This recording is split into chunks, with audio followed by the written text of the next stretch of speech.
Sebelumnya Benny Ramdhani mengaku sudah melaporkan siapa sosok T itu kepada Presiden Joko Widodo. Benny menyebut Presiden hingga Menko Polhukam saat itu kaget usai dirinya menyebut sosok T itu. Saya cukup menyebut inisialnya T aja paling depan lah. Yang kedua saya nggak perlu sebut. Dan ini saya sebut di depan Presiden. Boleh ditanya kepada Pak Menko, Pak Mahfud MD saat itu.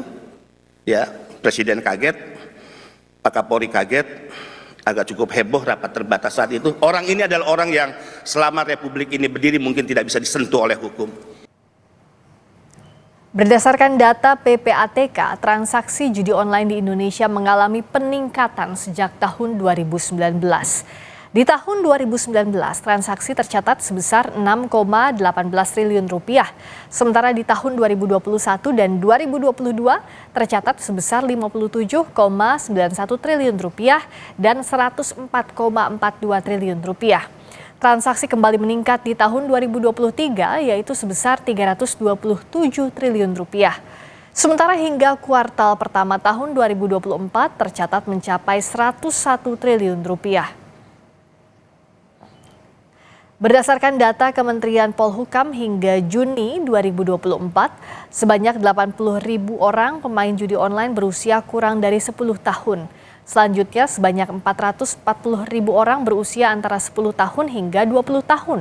Sementara untuk usia antara 21 tahun hingga 30 tahun sebanyak 520.000 orang, usia 31 hingga 50 tahun menjadi kategori terbanyak pemain judi online, yaitu sebanyak 1,64 juta orang.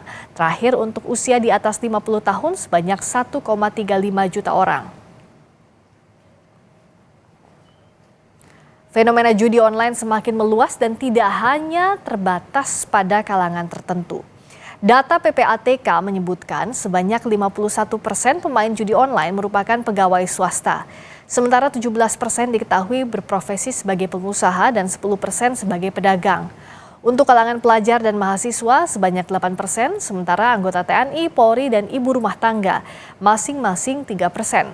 Sementara pegawai negeri dan swasta hingga pengangguran masing-masing 1%.